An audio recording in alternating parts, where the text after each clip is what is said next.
కార్మిక సోదరులకు సంఘ నాయకులకు ఇప్పటి వరకు వాళ్ళకు మద్దతుగా నిలిచినటువంటి అందరికీ కూడా జై భీములు తెలియజేస్తూ వాళ్ళందరూ ఒకసారి జై భీములు తెలియజేస్తూ మేము అందరిలో కోరుతున్నాం. జై భీమ్, జై భీమ్. ఈ రోజు బహుజన్ సమాజ్ పార్టీ ఏర్పాటు చేస్తున్నటువంటి ఈ ధర్నా ప్రధాన ఉద్దేశం ఏంటంటే, ఇంతకు ముందే బహుజన్ సమాజ్ పార్టీ ఆధ్వర్యంలో శిబిరంలో విశాఖ ఉక్కు ఈ నిర్వాసితులకు అలాగనే ఉక్కు కార్మికులకు అందరూ కూడా మద్దతు తెలుపుతూ గతంలో మేము అందరం కూడా వాళ్ళ టెంట్ దగ్గరకు వచ్చి మద్దతు తెలిపాం. మరి ఇప్పుడు బహుజన్ సమాజ్ పార్టీ ఇంతకు ముందు ఉన్నటువంటి ప్రభుత్వం హామీ ఇచ్చింది, ఈ ఉక్కు ఫ్యాక్టరీ ప్రైవేటీకరణ అవుతుంది అనుకున్నాం, ఆగలేదు. మరలా ఇప్పుడు కొత్తగా వచ్చినటువంటి కూటమి ప్రభుత్వం, చంద్రబాబు నాయుడు అధికారంలో ఉన్నటువంటి ప్రభుత్వం, మరి గత ఎన్నికల్లో ఈ పార్టీ కూడా ఈ కూటమి కూడా ప్రజలకు హామీ ఇచ్చింది. మరి ఈ హామీ నిలబెట్టుకునేటువంటి విధంగా ఈ ప్రైవేటీకరణ ఆపుతుందని చెప్పి చూస్తూ ఉన్నాం. కానీ జరుగుతున్నటువంటి పరిణామాలు చూస్తుంటే ఈ ప్రైవేటీకరణని కేంద్ర ప్రభుత్వం ఆపేటట్టుగా లేదు, దాన్ని నిరోధించేటువంటి పరిస్థితి ఈ రోజునటువంటి రాష్ట్ర ప్రభుత్వానికి కల్పించటం లేదు. కాబట్టి ఈ రోజున మరొక ఉద్యమాన్ని, ప్రజా ఉద్యమాన్ని, ఏదైతే గతంలో అమృతరావు గారు ప్రారంభించినటువంటి విశాఖ ఉక్కు ఏర్పాటు కోసం ప్రారంభించినటువంటి ఉద్యమం సక్సెస్ అయి 32 మంది బలిదానాలతో ఈ ఉక్కు ఫ్యాక్టరీ ఏ విధంగా ఏర్పడిందో, ఈ ఉక్కు ఫ్యాక్టరీ నిలబెట్టుకోవడానికి ఈ రోజున అదే ప్రజా ఉద్యమాన్ని ప్రారంభించడానికి ఈ రోజున బహుజన్ సమాజ్ పార్టీ ఈ రోజున ఇక్కడి నుంచి ప్రారంభిస్తున్న విషయాన్ని మీ దృష్టికి తీసుకొస్తున్నాను. పార్టీలు కానివ్వండి, ఉద్యమాన్ని నడుపుతున్నటువంటి కార్మిక సంఘాలు కానివ్వండి, మేము మద్దతు ఉంటాం, మీతో కలిసి పనిచేస్తాం, మీ అనుకుంటాం, మీతో కలిసి నడుస్తాం. ఈ రాష్ట్రంలో ఉన్నటువంటి ప్రజలందరినీ కూడా విశాఖ ఉక్కు ఆంధ్రుల హక్కును నిరోధించినటువంటి ఈ ప్రజల దగ్గరికి వెళ్లి ఈ రోజున 50,000 కార్మికుల యొక్క పొట్టగొట్టడానికి సిద్ధమైనటువంటి ఈ కేంద్ర ప్రభుత్వానికి వ్యతిరేకంగా ఒక ప్రజా ఉద్యమాన్ని నిర్మించడానికి మీకు అందరితో కలిసి పనిచేస్తామని చెప్పి సందర్భంగా మేము తెలియజేస్తా ఉన్నాం. రాష్ట్రానికి నాయకత్వం వహించారన్నమాట. అటువంటి పూర్వ చంద్ర గారిని సంపూర్ణంగా అందరి తరఫున ఆహ్వానిస్తూ మన పూర్వ శాసనసభ్యులు నకే రాజారావు గారు రాష్ట్రంలో ఉన్నటువంటి నలుమూలలో ఉన్నటువంటి ఆదివాసీలకి చైతన్యవంతమైనటువంటి పోరాటాలు నడిపి వాళ్ళ హక్కుల్ని గత 40-50 సంవత్సరాల నుంచి కూడా మొత్తం ఉమ్మడి జిల్లాలో ఉన్నటువంటి ఆదివాసీల హక్కుల్ని కాపాడినటువంటి గనుల్ని కాపాడారనమాట. ఆయన గాని దేవుడి గారు గాని ఉన్నప్పుడు ఒక్క గని కూడా ప్రైవేట్ అవ్వకుండా ఎవరైనా ఉంటే తొక్క తీస్తామని చెప్పేసి ప్రజా చైతన్యంతోనే ఇంతవరకు భారతదేశం యొక్క గనులన్నింటినీ కాపాడినటువంటి మన రాజారావు గారిని అభినందిస్తూ, అట్లాగే మరొక డిఎస్పీ గారు ప్రకాశ్ రావు గారు అన్నమాట. స్టీల్ ప్లాంట్ లో అనేక ఉద్యమాలు మేము చేసేటువంటి పెంకితనాలు కానీ, మేము చేసేటువంటి యాజిటేషన్స్ కానీ, ఆ రోజులో భయంకరమైనటువంటి ప్రమాదాలు, స్టీల్ ప్లాంట్ ని ఏ రకంగా ముందుకు తీసుకెళ్లాలని చెప్పేసి దీన్ని నేర్పు పరిస్థితుల్లో కూడా పోటు కూడా ఆకుంటాను అనేక జటిలమైనటువంటి సమస్యలను పరిష్కారం చేసినటువంటి ప్రకాశ్ రావు గారు వేదిక పైన కూర్చున్నారు. అలాగే మన రావణమూర్తి గారు ముందు నుంచి కూడా మన ఉద్యమం విశాఖకు వీళ్ళందరినీ కూడా అభివృద్ధి చేసినటువంటి ఒక పెద్ద సంస్థగా పెరిగిన తర్వాత దీన్ని పూర్తిగా అమ్మేస్తాం, ఆదాయానికి గంగవరం పోర్టు ఇచ్చి భూములు అమ్ముకోండి అన్నారు. కానీ మమ్మల్ని భూములు అమ్ముకోమంటే ఆ రోజే వ్యతిరేకించాం గత ప్రభుత్వం. భూములు ఎవరి రైతులు, భూ రాష్ట్ర ప్రభుత్వాన్ని భూములు అమ్ముకొని కాపాడాలంటే దాన్ని వ్యతిరేకించి ఈ రోజు వరకు కూడా ఏ భూమి కూడా అమ్మకుండా కాపాడగలిగాం. ఈ రోజు కూడా విశాఖపట్నం స్టీల్ ప్లాంట్ ని మేము అడుగుతున్నది, ఏదైతే నువ్వు పెట్టుబడి పెట్టావో ఆ పెట్టుబడికి ఉన్నటువంటి వడ్డీని నువ్వు మాఫీ చెయ్యి. విశాఖపట్నం స్టీల్ ప్లాంట్ కేవలం 10 లక్షల మందికి తిండి పెడుతుంది, 20 మిలియన్ టన్నులు అవుతే 1 కోటి మందికి ఉపాధి పెడుతుంది. కానీ వేళ వచ్చిన ప్రభుత్వాలు ఏ రకంగా చెప్తున్నారంటే 70,000 కోట్ల రూపాయలు, 1,10,000 కోట్ల రూపాయలు లక్క బిల్లో పెడతా ఉన్నారు అన్నమాట. ఇక్కడేమో లక్షల మంది ఉత్తరాంధ్ర అభివృద్ధి చెందింది. అభివృద్ధి చెందినటువంటి అక్కడేమో కార్మికులకి అందరికీ ఉపాధి నిర్వాసితులందరికీ కూడా వీధుల్లో పెట్టేసి ఇంత పెద్ద ఫ్యాక్టరీని మళ్ళా ఏ రోజైనా సాధించగలరా? ఏమి ఆలోచన లేకుండా దానికి గనులు ఇస్తారట కష్టం. అలాగే దానికి నీరు ఇస్తారట. కానీ విశాఖపట్నం స్టీల్ ప్లాంట్ పూర్ణచంద్ర గారు స్పష్టంగా తెలుసన్నమాట. ఆ రోజు అర్జునరావు గారు కలెక్టర్ గాని, ఓవయ్య గారు గాని, జనసేన లాంటి ప్రభుత్వాలందరూ కూడా ఏలేరు నుంచి ఇక్కడికి 75 కోట్ల రూపాయలు కేంద్ర ప్రభుత్వంతో నిధులు పెట్టించే పెద్ద విశాఖ నగరానికి నీరు, తాగడానికి నీరు, ఫ్యాక్టరీకి నీరు సాధించారన్నమాట. వాళ్ళ ఊరికినే పోలవరం ప్రాజెక్టు నుంచి నీరు ఇస్తారు. ఎక్కడ ధర్మం? అందుకు ఏం తప్పు చేశారు? ఇక్కడ ఈ విషయాలన్నింటినీ కూడా మనం అర్థం చేసుకుని ఈ ప్రజా ఉద్యమం కింద మార్చడానికి తీసుకెళ్లడానికి నాయకత్వం వహించినటువంటి బహుజన సమాజ్ పార్టీని తో పాటు మేము కూడా స్టీల్ ప్లాంట్ కార్మిక వర్గం ఉన్నటువంటి 50,000 మంది కాంట్రాక్ట్ లేబర్ కానీ, పర్మనెంట్ ఎంప్లాయీస్ కానీ అందరం కూడా మీతో పాటు నాయకత్వం వహిస్తున్నాం. మీలాగే అనేక పార్టీలు కూడా ఉద్యమాలు, ప్రజా ఉద్యమానికి నాయకత్వం వహించడానికి సిద్ధంగా ఉన్నారు. కొత్తలో గౌతమ్ రామ్జీ గారు మన రాజ్యసభ సభ్యులను ఇక్కడ తీసుకొచ్చి వేదిక మీద పూర్తి దేశవ్యాప్తంగా, రాష్ట్ర వ్యాప్తంగా కూడా దీన్ని తీసుకెళ్ళడానికి మేము అందరం కూడా మీతో పాటు కలిసి ఉంటాం, భుజం భుజం కలుపుతాం, ముందుగా నడుస్తాం. స్టీల్ ప్లాంట్ ఒక ఉద్యమాల పునాదిపైన ఏర్పాటైంది. సూటిగా చెప్పే అంశం ఏంటంటే ఆనాడు బీజేపీ ప్రభుత్వము, జగన్మోహన్ రెడ్డి గారి ప్రభుత్వము ప్రైవేటీకరణ చేయాలని ఆ రోజు పునాది వేస్తే ఈ రోజు బీజేపీ ప్రభుత్వం, కూటమి ప్రభుత్వం కలిసి విశాఖ స్టీల్ ప్లాంట్ను ప్రైవేటీకరణ చేయాలనేటువంటి అంశాన్ని ప్రారంభోత్సవానికి సిద్ధమవుతున్నారని ఈ సందర్భంగా మనము ఇలా కుట్రలను తెలియజేసుకోవాలి. ఈరోజు వైజాగ్ స్టీల్ ప్లాంట్ అంటే ప్రపంచ వ్యాప్తంగా ఒక బ్రాండ్. ఈ స్టీల్ ప్లాంట్ లో సుమారు 40,000 మంది ప్రత్యక్షంగా ఉద్యోగ, అదేవిధంగా పరోక్షంగా లక్షలాది మందికి ఉపాధి కలుస్తున్నటువంటి ఈ స్టీల్ ప్లాంట్ లో ఏ విధంగా మీరు దుర్మార్గంగా, కిరాతకంగా, ప్రజాస్వామికి వ్యతిరేకంగా, రాజ్యాంగానికి వ్యతిరేకంగా మీరు ప్రైవేటీకరణకు ఆలోచన ఎలా వచ్చిందని ఈ సందర్భంగా మేము తెలియజేస్తున్నాము. విశాఖ స్టీల్ ప్లాంట్ ప్రైవేటీకరణ చేస్తే ఈ దేశంలో ఉన్నటువంటి ఎస్సీ, ఎస్టీ, బీసీ, మైనార్టీ వర్గాలను అంచవేసే భాగంలో మీరు కుట్ర చేసినట్టని ఈ సందర్భంగా తెలియజేస్తున్నాము.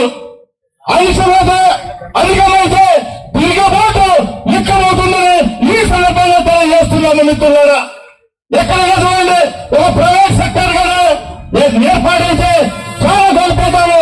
ప్రభుత్వ రంగ సంస్థలు వస్తే వికలాంగులు, దివ్యాంగులు సైతం ఉద్యోగాలు ఇచ్చినటువంటి సంస్థలు ప్రభుత్వ రంగ సంస్థలు.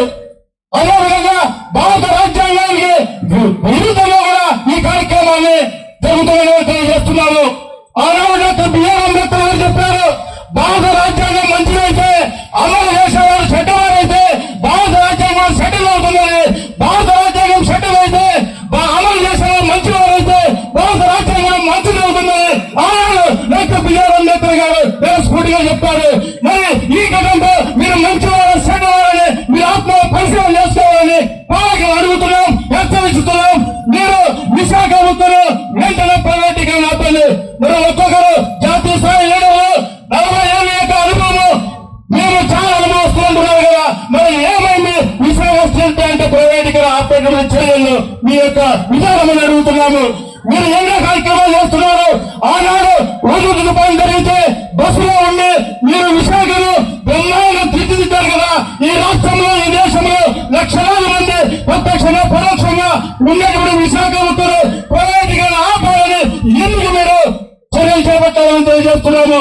2019లో 9,000 కోట్లు లాభాల్లో ఉన్నటువంటి విశాఖ ఉత్తు 2020లో ఏ నష్టంలోకి వెళ్ళిందని మేము ఈ విధంగా తెలియజేస్తున్నాము. మీరు కేవలం ఈ సహజ సంపదలో వనరులు పుట్టాలనే ఒక లక్ష్యం తప్ప ఎటువంటి మార్గం లేదు. అందువల్ల ప్రజల్లో చైతన్యమై తిరుగుబాటు చేసి విశాఖ ప్రైవేటీకరణ కాకుండా మేము చూస్తామని, అదేవిధంగా ఆంధ్రప్రదేశ్ బీసీ సమన్వయ కమిటీ కూడా ఈ ఉద్యోగంలో భాగస్వాములై ఈ ప్రైవేటీకరణ ఆపే కార్యక్రమంలో మేము భాగస్వాములు అవుతామని తెలియజేసుకుంటూ ఈ కార్యక్రమాన్ని ఇంకా ముందుకు తీసుకుపోయి మనం ఉద్దేశంతో పోరాటం చేద్దామని ఈ సందర్భంగా తెలియజేసుకుంటూ ఈ అవకాశం ఇచ్చిన మీ అందరికీ పెద్దలందరికీ కూడా నా మనస్ఫూర్తిగా నమస్కారాలు తెలుపుకుంటూ ముఖ్యంగా మనం ఈ రాష్ట్రంలో ఈ ప్రభుత్వాలు ఏ విధంగా పనిచేస్తా ఉన్నాయో, ఎవరి కోసం పనిచేస్తా ఉన్నాయో ఒక్కసారి మనం అందరం అర్థం చేసుకోవాల్సిన అవసరం ఉంది. ఇక్కడ ముఖ్యంగా కేంద్ర ప్రభుత్వం కానివ్వండి, రాష్ట్ర ప్రభుత్వాలు కానివ్వండి, ఈ పాలిత వర్గాలు అనేవాళ్ళు, ఈ పాలిత పార్టీ అనేవాళ్ళు, ఈ పాలిత కులాలు అనేవాళ్ళు ఎంత దారుణంగా ఏ విధంగా ప్రవర్తిస్తా ఉన్నారో చూడండి. ఈ ఆంధ్రప్రదేశ్ లో ఒక ఇండస్ట్రీ, ఒక మంచి ఇండస్ట్రీ, ఒక పెద్ద ఇండస్ట్రీ ఉన్నది అంటే అది ఏకైక ఒక్కటే స్టీల్ ప్లాంట్ ఒక్కటే ఈ రాష్ట్రం మొత్తం మీద ఈ ఆంధ్రప్రదేశ్ లో. అటువంటి ఒక్క స్టీల్ ప్లాంట్ ని కూడా మనం ఉంచుకోకుండా, మన దగ్గర ప్రభుత్వం దగ్గర ఉంచకుండా ఉత్పాదపత్యంగా ఎవరైతే పాలితులు అంటా ఉన్నామో వాళ్ళే మనని మోసం చేస్తా, వాళ్ళే కొనడానికి ప్రయత్నం చేస్తున్నటువంటి పరిస్థితి మీరు గమనించాలి సోదరులారా. దయచేసి ఇక్కడ నేను ఒక్క విషయాన్ని తెలియపరుస్తా ఉన్నా. ఈ రాష్ట్రంలో దారుణంగా రెండు కులాలు అంటే పేద కులాలు, ఉన్నత వర్గాలు, మళ్ళీ కూడా కొంతమంది మేధావులు ఆ కులాల్లో కలిసిపోయి వాళ్ళతోటే పనిచేస్తా ఉన్నారు. ఎందుకంటే వాడికి పదవి రాగానే కొన్ని కులం మారిపోద్ది, ఇక అంతే. అట్లా ఉన్నత వర్గాలు అనేవాళ్ళు ఎవరైతే ఉన్నారో కోట్ల వందల కోట్లు, వేల కోట్లు, ఒక్కొక్కడికి గెస్ట్ హౌస్ లో, ఒక్కొక్కడికి 10 ఇళ్ళు, 20 ఇళ్ళు, 50 ఇళ్ళు ఉన్నటువంటి వ్యక్తులు ఎవరైతే ఉన్నత వర్గాలు ఉన్నారో వాళ్ళు ఆలోచిస్తా ఉన్నారు. పేదవాళ్ళని ఎస్సీ ఎస్టీ బీసీ మైనార్టీ మరి పేదవాళ్ళని ఎలా పీల్చుకు తినాలి అనే దాంట్లోనే భాగంగానే ఈ రోజు ఈ స్టీల్ ప్లాంట్ ముందుకు ప్రైవేటీకరణకి ముందుకు తీసుకెళ్తున్నారు. ఈ స్టీల్ ప్లాంట్ ఇంత సిగ్గు యూనిట్ గా ఏ రోజుకు ఆ రోజు సిగ్గు యూనిట్ గా తయారు చేయడానికి వాళ్ళకి ఎంత శక్తి ఉందో అంత ఉపయోగిస్తా ఉన్నారు దీంట్లో. అది మరీ దారుణమైన విషయం. నిజంగా ఇంత ప్రాసెస్ ప్లాంట్, ఇంత పెద్ద ప్లాంట్, ఇటువంటి ప్లాంట్ తర్వాత దీనికి ఉన్న బ్రాండ్ ఇమేజ్, ఎంత బ్రాండ్ ఇమేజ్ ఉంది, టీఎంటీ బ్రహ్మాండమైన బ్రాండ్ ఇమేజ్ ఉన్నటువంటి ఐరన్ ఉన్నటువంటి స్టీల్ ప్లాంట్, అంత ఉత్పత్తి చేస్తున్నటువంటి కార్మికులు బ్రహ్మాండంగా పనిచేస్తా ఉన్నారు. మన సోదరులందరూ కూడా ఈ ప్రొడక్షన్ తీయడానికి రోజు కూడా ఎంతో ప్రొడక్షన్ చేస్తున్నటువంటి ప్లాంట్ ని అనుకోకుండా పనిచేస్తున్న ఆఫ్ చేసి అనుకోకుండా ఎంత దారుణమైన పరిస్థితితో ఒక్కసారి ఆలోచించడం. ప్రైవేట్ లో ఉన్నటువంటి కంపెనీలని జాతీయం చేయాలి తప్ప జాతీయంగా ఉన్నటువంటి ప్రభుత్వంలో ఉన్నటువంటి సంస్థల్ని ప్రైవేట్ చేయడం అనేది ఒక ప్రభుత్వం చేసి పనేనా అని మనం ఆలోచించాల్సిన విషయం ఉంది. నేను ఒకటి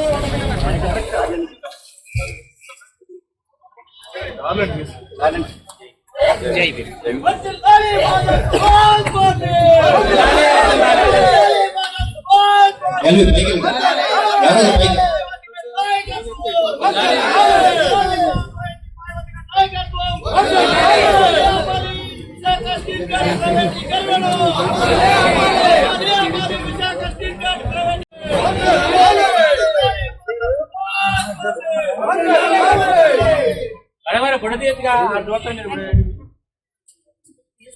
ఏ చేద్దా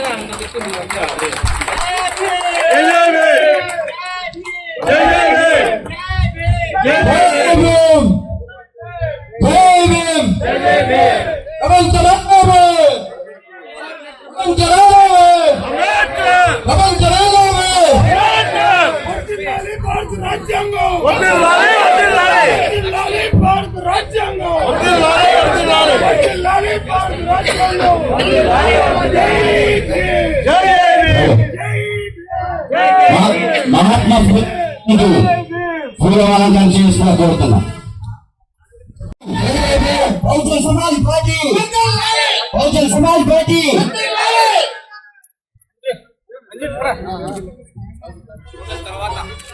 పి కామేశ్వర గారు యూజ్ నాయకులు ఆయన వేదిక రాసిందా ఆహ్వానిస్తా ఉన్నాం.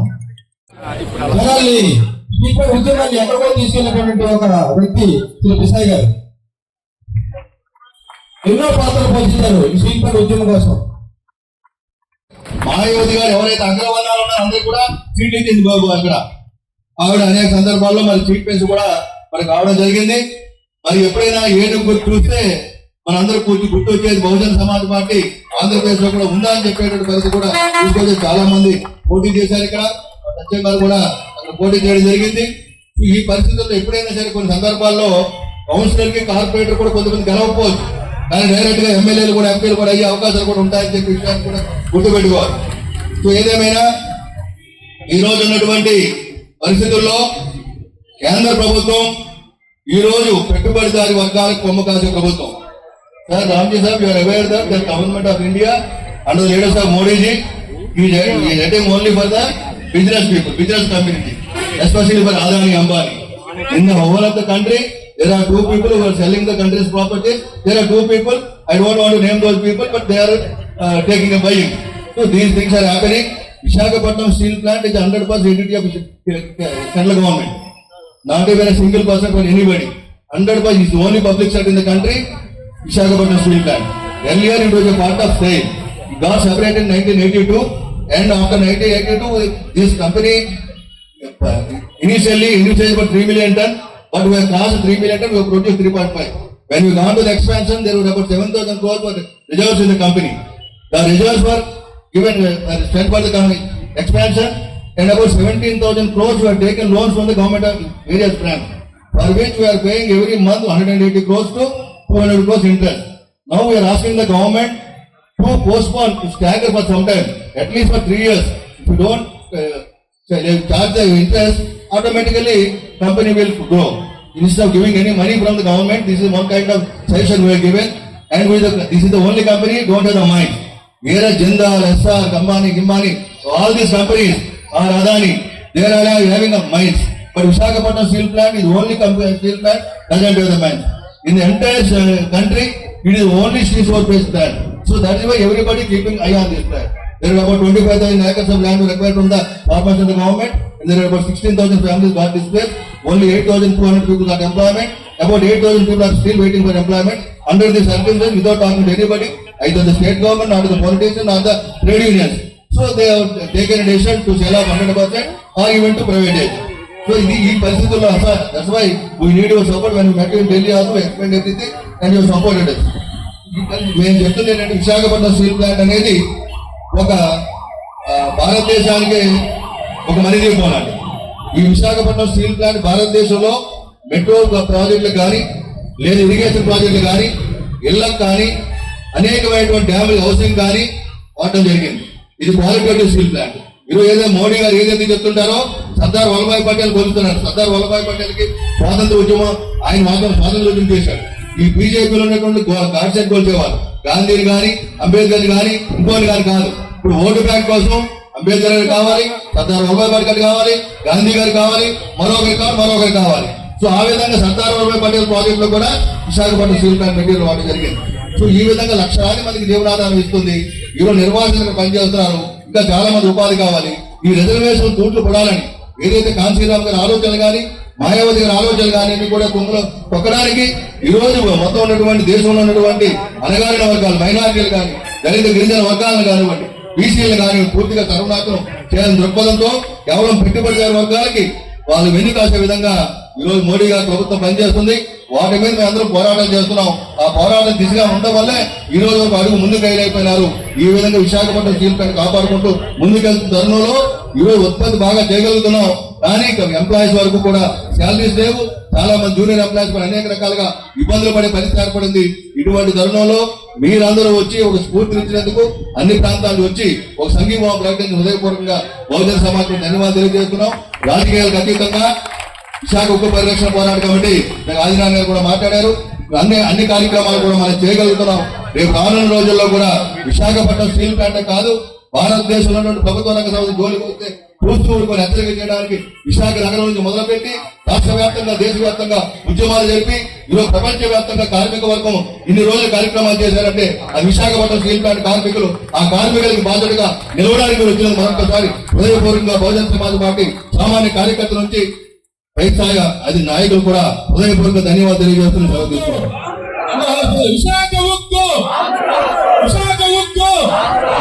కాపాడుకుంటాం. పూర్వీకుల త్యాగాలను, కాపాడుకున్న పూర్వీకుల త్యాగాలను, కాపాడుకున్న అమరుల త్యాగాలను. ఉద్యమాన్ని ఒక సినిమా రూపంలో ఉక్కు సత్యాగ్రహం పేరుతో సత్యారెడ్డి గారు తెరకెక్కించారు. ఆ సినిమాని లో ఒక పోలీస్ ఆఫీసర్ ఈ ఉద్యమాన్ని అణిచేయడం కోసం వచ్చి ఉద్యమం దాని పుట్టుకుడతో తెలిసిన తర్వాత ఆ పదవికి రాజీనామా చేసి ఐపీఎస్ ఆఫీసర్ వచ్చి విశాఖ ఉద్యమంలో పాల్గొనడం సినిమా చూస్తాం.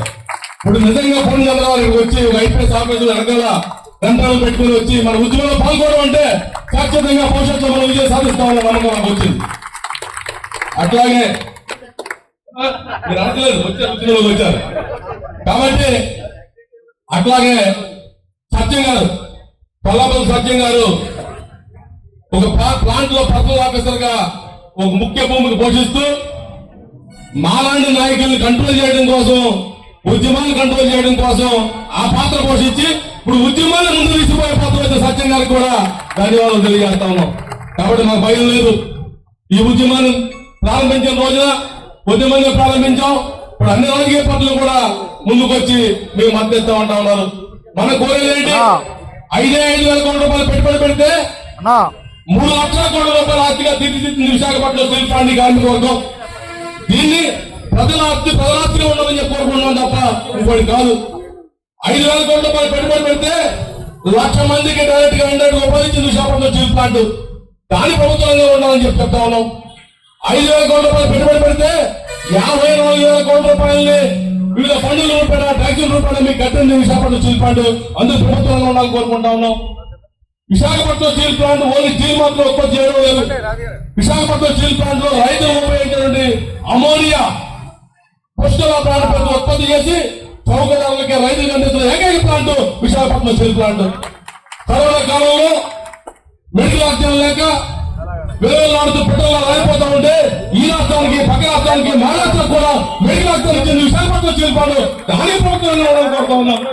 కాబట్టి పక్కన నక్కపల్లిలో స్టీల్ ప్లాంట్ కడతామని చెప్పి చెప్తా ఉన్నారు. మన సెక్రటరీ గారు వచ్చారు ఢిల్లీ నుంచి, మాతో మాట్లాడాడు. తర్వాత మళ్ళీ నక్కపల్లి పోయినాడు. ఆయన నక్కపల్లిలో స్టీల్ ప్లాంట్ కి నీళ్ళు ఎక్కడి నుంచి వస్తాయని అడుగుతా ఉన్నా. విశాఖపట్నం స్టీల్ ప్లాంట్ సొంతంగా తవ్వుకున్న కాలం నుంచి కన్నం పెట్టి నక్కపల్లి స్టీల్ ప్లాంట్ కి దాన్ని నీళ్ళు ఇస్తామని చెప్పి పాల్గొని చెప్తా ఉన్నారు. బయలుదేరా నుంచి మనకు ఆయనవారు గొడవ వస్తా ఉన్నాయి. ఆ ఆయనవారి నుంచి మన కన్నం పెట్టి నక్కపల్లికి ఇస్తా ఉంటా ఉన్నారు. ఎక్కడికి న్యాయం ఇది? విశాఖపట్నం స్టీల్ ప్లాంట్ 3.2 మిలియన్ టన్నుల స్టార్ట్ చేస్తే 6.3 నుంచి 7.3 దాకా వెళ్ళింది ప్లాంట్. 7.3 నుంచి 11.5, 11.1, 16.5, 20 మిలియన్ టన్ దాకా వెళ్ళే కెపాసిటీ ఉంది విశాఖపట్నం స్టీల్ ప్లాంట్. సంపాదించుకుంటారు మీరు రాజకీయ నాయకులు. కాబట్టి ఆలోచన చేయండి.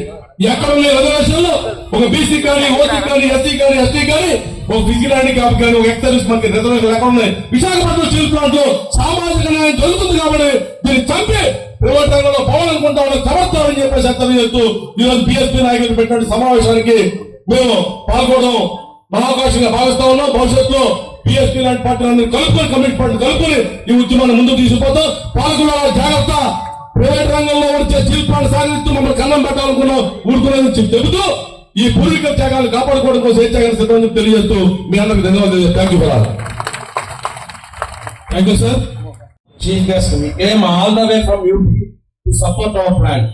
శ్రీ రామ్జీ గారు, అట్లానే పూర్ణ చంద్రరావు గారు ఇంతకుముందు మన విశాఖపట్నం స్టీల్ ప్లాంట్ జాయిన్ అయిన తర్వాత ఆయన ఇక్కడ అడిషనల్ గా చూశాను. అట్లనే హైయెస్ట్ పొజిషన్ లో కూడా పోలీస్ డిపార్ట్మెంట్ లో ఉండి రిటైర్ అయిన తర్వాత మళ్ళీ విశాఖపట్నం స్టీల్ ప్లాంట్ అనే ఉద్యమం కోసం ఆయన ముందుకు రావడం చాలా అభినందనీయం. అట్లానే వేదికను అలంకరించిన పెద్దలందరికీ కూడా స్టీల్ ప్లాంట్ ఎగ్జిక్యూటివ్ అసోసియేషన్ తరఫు అందరికీ ధన్యవాదాలు sir. Sir, in fact around 30,000 people are working here, sir. Generally, this kind of plant, the employees or unions, they will struggle for their rights. In fact, in 1982, when it was separated from our SAIL से जब RNL form किया उस time में sir, उस time में कुछ employees हम SAIL से बाहर आया तो हमको सैलरी कैसे मिलेगा, SAIL का ऑन पर SAIL मिलेगा या नहीं मिलेगा करके कुछ आंदोलन किया सर. उस टाइम में government of India has issued a circular stating that pay and pets, allowances HRA, so many list, they listed out so many things and on par with sale रहेगा करके एक सर्कुलर दिया. According to that circular till 2020 सब कुछ चलाया sir. Even though mines में है फिर भी हम प्रॉफिट लाया. लास्ट में भी है कुछ साल, लास्ट का साल भी सेल का साथ दिया, हमको पेमेंट पैक से सब दिया sir. But unfortunately in 2021 January one policy was made. At that time entire India, not only India, entire country was in between COVID first phase and second phase. उस time में एक policy ले आया sir. According to that policy, steel was kept in, steel sector was kept in non-strategic. Strategic sector में defence, atomic power बहुत सारा है, 10-12 को रखा है sir. Oil, minerals, coal, banking and finance. Surprisingly बिना स्टील वो कोई सेक्टर नहीं बन सकता. इतना इंपॉर्टेंट स्टील सेक्टर को कैसे नॉन स्ट्रेटेजिक में रखा है? It was not discussed in the parliament. It was not discussed in the parliamentary committees. Ministries में भी डिस्कस नहीं किया. Suddenly January 27th को एक अनाउंसमेंट आया था. According to that, steel sector is non-strategic. वो non-strategic में है, उनको तो either बेचना नहीं तो क्लोज करना. There are only two ways. One is closing, नहीं तो ఒకటి మూసేయటం లేదంటే అమ్మేయటం. ఈ రెండే ఉన్నాయట. మరి ఇంకొక 8 పబ్లిక్ సెక్టర్స్ స్టీల్ ప్లాంట్స్ ఉన్నాయి సెయిల్ అండర్ లో, వాటిని కూడా ఇలాగే చేస్తారా? నగర్నాథ్ స్టీల్ ప్లాంట్ లో ఉన్నదాన్ని కూడా ఇలాగే చేస్తారా? నగర్నాథ్ స్టీల్ ప్లాంట్ అలాంటి పాలసీ వచ్చిన తర్వాత లాస్ట్ ఇయర్ छत्तीसगढ़ का असेंबली इलेक्शन का टाइम में छत्तीसगढ़ नगरनाथ स्टील प्लांट को बेचेंगे नहीं करके बोला. देन RNL को कैसे बेचता है? ये एक पॉलिसी है तो उनको भी बेचना है. So according to that वो पॉलिसी को चेंज करना है sir. And another thing sir, हम पूरा अराउंड 12 years 13 years प्रॉफिट्स में रखा है. उस टाइम में अराउंड 13,000 crores प्रॉफिट आया. बाद में expansion as per government requirement हम गया, उसमें से अराउंड 12,000 crores लोन में गया. वो इंटरेस्ट के साथ अभी 20,000 crores तक गया. So our losses are made of investment. Our losses are made of iron ore on account of iron ore. Around 30,000 for iron ore on account of iron ore paid to NMDC sir. ये सब देखने के बाद अभी बोल रहा है losses में है. अरे लॉसेस में है तो नहीं बेचेंगे करके बोल रहा है. ठीक है sir. Anyway thank you sir, thank you for this opportunity. ఇవాళ ఇక్కడికి ఇచ్చేసిన అందరికీ కూడా నా హృదయపూర్వక ధన్యవాదాలు. ఈ రోజు విశాఖపట్నం ఉక్కు ఫ్యాక్టరీని ప్రైవేటీకరణ కాకుండా కాపాడుకోవడం కోసం ఎంతమంది ప్రజానీకం ఇక్కడికి వచ్చి ఆందోళన చేయడం చాలా, ఎందుకంటే ప్రజల్లో స్పందన కరువైన రోజుల్లో కూడా ఇంతమంది రావడం చాలా గొప్ప విషయం. పూర్ణచంద్ర గారు గత 6 నెలల నుంచి విశాఖపట్నం స్టీల్ ప్లాంట్ మీద పోరాటం చేయాలి, పిఎస్పి అందుకు సిద్ధంగా ఉంది, దీన్ని ప్రైవేటైజేషన్ చేయడానికి వీల్లేదు అని గత 6 నెలలుగా రాత్రి భవన్లు ఎక్సర్సైజ్ చేస్తూ నాతో ప్రతిరోజు ఆల్మోస్ట్ ప్రతిరోజు కూడా ఫోన్ చేసి విశాఖపట్నం స్టీల్ ప్లాంట్ కోసం మనం ఏదైనా చేయాలి, దీన్ని ఎలాగైనా సరే కాపాడుకోవాలి, దానికోసం పెద్ద ఉద్యమాన్ని నిర్మించాలి అనే ఆలోచన చేస్తూ వచ్చారు. ఈ రోజు మనకి భౌతికంగా మనకి కనబడుతోంది. ఇంతమందిని ఇంత పెద్ద ఎత్తున గతంలో ఎప్పుడు కూడా ఉత్తరాంధ్ర ప్రజా సంస్థ చేసిన ర్యాలీ తర్వాత మళ్ళీ ప్రజల నుంచి అంత స్పందన వచ్చిన సమావేశం ఇదే కావడం చాలా ఆనందకరం అనిపిస్తుంది. ప్రజల్లో కనుక ఈ చైతన్యం ఉంటే ఖచ్చితంగా మన విశాఖపట్నం స్టీల్ ప్లాంట్ ని మనం రక్షించుకోవచ్చు, ప్రైవేటీకరణ కాకుండా మనం కాపాడుకోవచ్చు. ఇవాళ మోడీ గారి ప్రభుత్వం ఎలా ఉందంటే అంబేద్కర్ గారు రాసిన రాజ్యాంగాన్ని రద్దు చేసి తన రాజ్యాంగాన్ని అమలు చేయాలనే ప్రయత్నం చేస్తున్నారు. దానివల్ల దళిత బలహీన వర్గాలు, బహుజన వర్గాలు అన్ని కూడా ఇవాళ నష్టపోయే ప్రమాదంలో పడింది. మనం జీవితాంతం తరతరాలుగా బానిసలుగానే బతకాల్సిన పరిస్థితి ఇవాళ పాలకులు తీసుకొస్తున్నారు. దాన్ని మనం వ్యతిరేకించకపోతే మనము మన తర్వాత జనరేషన్ మొత్తం అంతా కూడా మన తర్వాత తరం కూడా అంతా కూడా మనకి వాళ్ళకి జెండాలు మోసే బానిసలుగానే మిగిలిపోతాం తప్ప మన రాజ్యాధికారాన్ని చేపట్టే అవకాశం లేదు. మిత్రులారా, ఇవాళ రాష్ట్రంలో కేవలం 2 కులాలు ఆ కులమా ఈ కులమా అని అధికారాన్ని పంచుకుంటున్నాయి తప్ప బహుజనులు ఎప్పుడు అధికారంలో రావాలి అన్నది మనం అందరం కూడా ఆలోచించాల్సిన అవసరం ఉందా లేదా? ఈవేళ ఆ దిశగా మనం ప్రయాణం చేయాలి. ఈవేళ విశాఖపట్నం స్టీల్ ప్లాంట్ కి ఉన్న అప్పుడు కేవలం 20,000 కోట్లు మాత్రమే. ఈవేళ బడా కార్పొరేట్ సంస్థలందరికీ కూడా 14 లక్షల కోట్ల రూపాయలు మాఫీ చేసిన కేంద్ర ప్రభుత్వం ఈవేళ స్టీల్ ప్లాంట్ కి 20 కోట్ల మాఫీ చేయలేదా అని అడుగుతున్నాం. ఈవేళ విశాఖపట్నం స్టీల్ ప్లాంట్ అప్పుల్లో ఏమీ కూరుకుపోలేదు. ప్రతి సంస్థకి కూడా అప్పులు ఉంటాయి, ఆస్తులు ఉంటాయి. 4 లక్షల కోట్ల ఆస్తులున్న విశాఖపట్నం స్టీల్ ప్లాంట్ 20,000 కోట్ల రూపాయల అప్పు పెద్ద అప్ప. దాన్ని ప్రభుత్వం రద్దు చేయలేదా? ఇవాళ మిగతా ప్రైవేట్ సంస్థలకి ఇస్తున్న రైతులు ఏ ఒక్క రైతు కూడా విశాఖపట్నం స్టీల్ ప్లాంట్కి ఇవ్వట్లేదు. ఇవాళ ఏ విధంగా విశాఖపట్నం స్టీల్ ప్లాంట్ లో ఉన్న ఉద్యోగుల్ని 2,000 మందిని విఆర్ఎస్ ఇచ్చి బయటికి పంపించాలని ప్రయత్నం చేస్తుంది.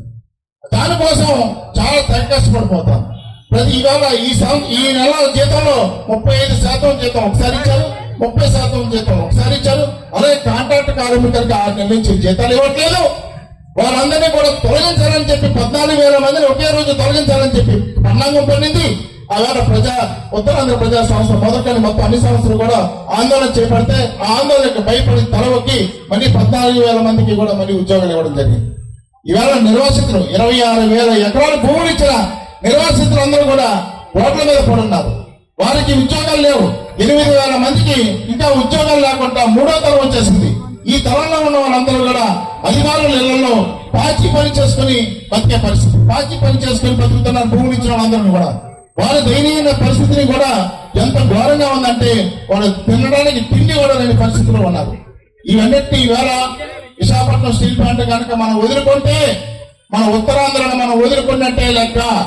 ఉత్తరాంధ్రలో ఈవేళ ఎక్కడ కూడా పేదవాడు మరింత పేదవాడిగా చేసి వాడిని పాలసీగా చేసుకోవడానికి ఈ బడా వర్గాలన్నీ కూడా కుట్రపడుతున్నాయి. దాన్ని మనం తీవ్రంగా వ్యతిరేకించాలని చెప్పి ఈ సందర్భంగా కోరుతున్నాను. అంతేకాకుండా లక్నో నుంచి మన ఎంపీ గారు రామ్జీ గౌతమ్ గారు లక్నో నుంచి వచ్చి ఇక్కడ ఈ ఆందోళనలో పాల్గొన్నారు. కానీ మన ఆంధ్రప్రదేశ్ లో ఉన్న 24 మంది ఎంపీలో ఎవరైనా ఒక్కరైనా సరే స్టీల్ ప్లాంట్ మద్దతుగా ఎవరైనా పాల్గొన్నారా? మనకి ఇంత సిగ్గుపడాల్సిన రాజకీయ నాయకులు ఉన్నాయి. దాన్ని మనం వ్యతిరేకించాలా లేదా? మనం వ్యతిరేకించాలా లేదా చెప్పండి. ఇవాళ వాళ్ళు నిలదీయాల్సిన పరిస్థితి ఉందా లేదా చెప్పండి. ఎక్కడికక్కడ వాళ్ళ ప్రజాప్రతినిధులు మనం నిలదీయకపోతే మనం ఈరోజు మనం ఉద్యోగం చేసుకొని ఉండాల్సింది తప్ప వాళ్ళ తల ఒకే పరిస్థితి లేదు. ప్రజలారా ఎక్కువ సమయం లేదు. ఎందుకంటే మనకి లక్నో నుంచి వచ్చిన ఎంపీ గారికి మన పూర్ణచంద్ర గారికి మన సమయం ఇవ్వాల్సిన అవసరం ఉంది. అందువల్ల ఒక్క మాట చెప్తాను. ఈ స్టీల్ ప్లాంట్ ఉద్యమాన్ని ప్రజల్లోంచి చైతన్యం కలిగించడం కోసం, ప్రతి ఇంటి నుంచి కూడా చైతన్యం కలగడం కోసం ఉత్తరాంధ్ర ప్రజా సంస్థ 10 లక్షల పోస్ట్ కార్డుల ఉద్యమం చేపట్టింది. అందరికీ కూడా మీ అందరికీ కూడా పోస్ట్ కార్డులు ఇవ్వడం జరుగుతుంది. ఈ పోస్ట్ కార్డులు అన్ని కూడా నింపేసిన తర్వాత మనీ అందజేయాలి. అందజేస్తే ఒక రోజు ఊరేగింపుగా ర్యాలీగా వెళ్ళి పోస్ట్ ఆఫీస్ లో మనం ఇవన్నిటిని కూడా డిపాజిట్ చేద్దాం. ఎవరికి వారు డిపాజిట్ చేయొద్దు. అందరం కూడా ఒక ఉద్యమంగా వెళ్ళి 10 లక్షలు. ఎందుకంటే భారతదేశంలో ఒక ప్రధానమంత్రికి ఒక ప్రాంత సమస్య మీద 10 లక్షల పోస్ట్ కార్డులు చేయడం పంపించడం అంటే చిన్న విషయం కాదు. అదో ప్రపంచ రికార్డు. దాన్ని మనం అందరం కూడా మనోభావాలన్నీ ఈ విధంగా ఉన్నాయని తెలియజేయడం కోసం విశాఖపట్నం స్టీల్ ప్లాంట్ ప్రైవేటీకరణ కాకూడదని ఒక్క ఏకవాక్యంతో రాసి ప్రధానమంత్రి మోడీకి పంపించాలి. ఇవాళ ఇంతటి మహోన్నత ఉద్యమానికి నడుం బిగించి ఎక్కడో లక్నో నుంచి వచ్చిన ఎంపీ గారికి మనం అందరం కూడా ప్రత్యేకంగా ధన్యవాదాలు తెలియజేయాలి. మనం చెప్పడం ద్వారా ఎంపీ గారికి, రామ్జీ గౌతమ్ గారికి అందరూ కూడా మనం తప్పనిసరిగా, ఎందుకంటే భారతదేశంలో ఇవాళ పార్లమెంట్ లో మన వారిని వినిపించడానికి ఆయన మనకి ఏకైక వ్యక్తి. ఆయన వారిని మనం బలపరచాలి, వారికి వెన్నుదన్నుగా ఉండాలి. ఈ ఉద్యమాన్ని రాష్ట్ర వ్యాప్తంగా కాకుండా దేశవ్యాప్తంగా చేసేటట్టు చేయాలి. Thank you. చేయాలనేటువంటి ప్రయత్నం జరుగుతుందో అది తీవ్రంగా బహుజన్ సమాజ్ పార్టీ ఖండిస్తుంది. ఖచ్చితంగా చివరి వరకు బహుజన్ సమాజ్ పార్టీ మద్దతు ఇస్తుంది. ఖచ్చితంగా ఈ స్టీల్ ప్లాంట్ ని నిలబెట్టేటువంటి బాధ్యత బహుజన్ సమాజ్ పార్టీ తీసుకుంటుందని మీకు అందరికీ తెలియజేస్తున్నాం. మిత్రులు, జై భీమ్, జై భారత్, జై భీమ్. అన్నం పెట్టినాడు పిన్నమ్మకి పొడిచే కొంటానని బయలుదేరాడంట. ఇక్కడ లక్షల కోట్లు విలువ చేసే స్టీల్ ఫ్యాక్టరీని పెట్టుకుని దీనికి కేవలం ఒక 20,000 కోట్ల రూపాయలు రుణమాఫీ చేయడానికి ఇష్టపడినటువంటి కేంద్ర ప్రభుత్వం రాష్ట్ర ప్రభుత్వాలు కలిసి పక్కనే ప్రైవేట్ ఫ్యాక్టరీ పెడతామంటున్నారు. వీళ్ళ పద్ధతి ఏ విధంగా ఉందో ఒకసారి అర్థం చేసుకోండి. ప్రైవేట్ పారిశ్రామికవేత్తలకి మోడీ ప్రభుత్వం వచ్చిన తర్వాత సుమారు 15 లక్షల కోట్ల రూపాయలు రుణమాఫీ చేశారు. ప్రైవేట్ వాళ్ళకి 15 లక్షల కోట్ల రూపాయలు రుణమాఫీ చేసిన ఈ మోడీ ప్రభుత్వం సొంత ప్రభుత్వ రంగంలో నడుస్తున్నటువంటి ఈ విశాఖ స్టీల్ ప్లాంట్ కి 20,000 కోట్లు రుణమాఫీ చేయడం ఏమాత్రం కష్టమనే విషయం ఒకసారి మనం ఆలోచించాలి. ఇట్లాంటి పార్టీలకి మనం ఓట్లు వేసినంత కాలం ప్రభుత్వ కంపెనీలన్నీ కూడా ప్రైవేట్ పరం అయిపోతాయి. మన రిజర్వేషన్ సిస్టమ్ మొత్తం బాబాసాహెబ్ అంబేద్కర్ తెచ్చిన రిజర్వేషన్ సిస్టమ్ మొత్తం కొలాప్స్ చేయడం కోసమే ఈ నాటకాలు ఆడుతున్నారు. ఈ పార్టీని మనం ఓట్ల ద్వారా దూరం పెట్టి బహుజన్ సమాజ్ పార్టీని కేంద్రంలోనూ రాష్ట్రంలో అధికారం తెచ్చుకున్న రోజున ప్రైవేట్ కంపెనీలన్నీ కూడా ప్రభుత్వ రంగంలోకి వస్తాయని తెలియజేసుకుంటూ అవకాశం ఇచ్చిన మీ అందరికి కూడా జై భీమ్ తెలియజేస్తున్నాను. జై భీమ్, జై భారత్. స్టీల్ ప్లాంట్ అనేటువంటిది అది కేంద్ర ప్రభుత్వ ఆధీనంలో నడుస్తున్నటువంటి ఒక పరిశ్రమ. ఈ పరిశ్రమ గతంలో ఎన్నో లాభాల వైపు నడిపించి ప్రభుత్వానికి కొన్ని కోట్లాది రూపాయలు పన్ను చెల్లించినటువంటి చరిత్ర స్టీల్ ప్లాంట్ ఉంది. వేలాది మందికి రిజర్వేషన్ ద్వారా ఉద్యోగులు ఇచ్చిన చరిత్ర కూడా స్టీల్ ప్లాంట్ ఉంది. మరి ఉత్తరాంధ్ర ప్రాంతమే కాకుండా రాష్ట్ర వ్యాప్తంగా ఉన్నటువంటి ప్రధానికందరికీ కూడా బతుకు పెట్టినటువంటి ఈ స్టీల్ పరిశ్రమని, ప్రభుత్వ రంగ సంస్థని ఇది అదానీలకి, అంబానీలకి లేకపోతే టాటా బిర్లాలకు అమ్మాలని చెప్పి ఎందుకు ఆలోచిస్తున్నారు? అయితే ఆ రోజు లాభాల బాటలో నడిచినటువంటి స్టీల్ ప్లాంట్ ని ఈరోజు నష్టాలు వచ్చే విధంగా మీరు నష్టాలు రావడానికి సహకరించారు, నష్టాలు రావడానికి కోసం కుట్రలు చేశారు, ఆ విధంగా లాభాలు రాకుండా చూశారు. ఈరోజు నష్టాలు వస్తుంది అనేటువంటి కారణం చూపి స్టీల్ ప్లాంట్ మీరు జిందాల్ కంపెనీకి అమ్మాలి అనేటువంటి నిర్ణయం సరైనది కాదు. దీని వలన దీంట్లో కుట్రలు ఉన్నాయి, కుట్రలు దాగి ఉంది. ఇది ఎస్టీలు, ఎస్సీలు, బీసీలు, మైనారిటీలు, తర్వాత ఇతరులు ఓసీ కులాసులు రిజర్వేషన్ వర్గాలకి భవిష్యత్తులో రిజర్వేషన్ లేకుండా చేయడం ద్వారా ఉద్యోగాలు ఇవ్వకూడదు అనేటువంటి కుట్రలో భాగంగానే ఈ రోజు స్టీల్ ప్లాంట్ ని అమ్మకానికి పెడుతున్నారు. అందుకాబట్టే స్టీల్ ప్లాంట్ ని జిందాల్ కంపెనీకి అమ్మకూడదు, లేదు అదానీకి అమ్మకూడదు. అదానీ అంటే ఈ రోజు బీజేపీకి ఆక్సిజన్ అదానీ, బీజేపీకి ఆక్సిజన్ అదానీ, ఆ పార్టీ నడవడానికి ఆక్సిజన్ అదానీ. అందుకాబట్టి ఈరోజు అదానీ తప్ప నరేంద్ర మోడీకి ఎవరు కనబడరు. మరి 100% ఉన్నటువంటి బహుజనులు మీకు కనిపించడం లేదా? బహుజనులకు ఓటు బలంతో అధికారంలో వచ్చినటువంటి మీరు ఈ రోజు ఆ బహుజనులకు బతుకు పెడుతున్నటువంటి స్టీల్ ప్లాంట్ ని, ప్రభుత్వ రంగ పరిశ్రమలు ఎందుకు అమ్ముతున్నావో ఈ ప్రజలకి, దేశవ్యాప్తంగా ఉన్నటువంటి బహుజనులందరూ కూడా ప్రజలందరూ కూడా జవాబు చెప్పాలని చెప్పేసి నేను మరి మీకు హెచ్చరిస్తున్నాం. అదేవిధంగా మీ ఆటలు సాగనివ్వం. మీరు ఎందుకు అమ్ముతున్నారో మాకు తెలుసు. ఇక్కడ నువ్వు క్యాప్టివ్ మైనింగ్ ఇవ్వడం చేతగానటువంటి మీరు నక్కపల్లిలో స్టీల్ ప్లాంట్ మళ్ళీ ఎందుకు ఏర్పాటు చేస్తున్నావు కూడా మాకు అర్థమైంది. అందుకని నీ ఆటలు సాగనివ్వకూడదు అనేటువంటి ఉద్దేశంతోనే ఈ రోజు బహుజన్ సమాజ్ పార్టీ ఈ రోజు ఇక్కడ కార్మిక సంఘాల నాయకులు చేస్తున్నటువంటి పోరాటానికి మద్దతుగా స్టీల్ ప్లాంట్ రక్షించడానికి, దాన్ని కాపాడుకోవడానికి ప్రభుత్వ రంగ సంస్థలను ఉంచాలని చెప్పేసి డిమాండ్ ఈ రోజు ఈ సమావేశం ఏర్పాటు జరిగింది. మిత్రులారా, ఇది అంతము కాదు, ఆరంభం మాత్రమే. ఇంకొకటి ఉద్యమం ఆగదు. మా ఓటు బలంతో ఏ విధంగా నేను కొట్టాలో, మీ పార్టీల్ని, మీ అధికారాన్ని, మీ రాజకీయాన్ని కూలదోయాలో మేము అర్థం చేసుకున్నాం. ఇంకా మేము ప్రజల్ని చైతన్యవంతులు చేస్తాం. ఓటు బలంతో మీ అధికారాన్ని కూలదోస్తాం, స్టీల్ ప్లాంట్ ని మేము రక్షించుకుంటామని చెప్పేసి మనవి చేస్తూ ఆ దిశలో ఓటు చైతన్యం గురించి ఆలోచించాలి. ఈ పార్టీలకి వ్యతిరేకంగా బీజేపీకి మద్దతు ఇస్తున్నటువంటి పార్టీలు ఆ ప్రభుత్వాలకు వ్యతిరేకంగా మనం ప్రజలను చైతన్యవంతం చేయడం ద్వారా వీళ్ళు భయపడతారు, ఖచ్చితంగా స్టీల్ ప్లాంట్ నమ్మకుండా వీళ్ళు ఆలోచిస్తారని చెప్పేసి మనవి చేస్తూ ఆ దిశలో మీరు అందరూ ఆలోచించాలని చెప్పేసి కోరుతూ, మన సమయం లేదు కాబట్టి రాజకీయ నాయకులే ప్రభుత్వాన్ని ఏర్పాటు చేస్తారు. కాబట్టి ఇవాళ అసలు ఏ నిర్ణయం జరగాలన్నా, ఎటువంటి నిర్ణయం జరగాలన్నా రాజకీయ నిర్ణయాలే జరుగుతాయి. రాజకీయ నిర్ణయాలను ఆపగలిగేటువంటి శక్తి ప్రజలకు ఉంది. కాబట్టి ఇవాళ మనందరం కూడా ఒక తీర్మానాన్ని తీసుకోవాల్సిన అవసరం ఉంది.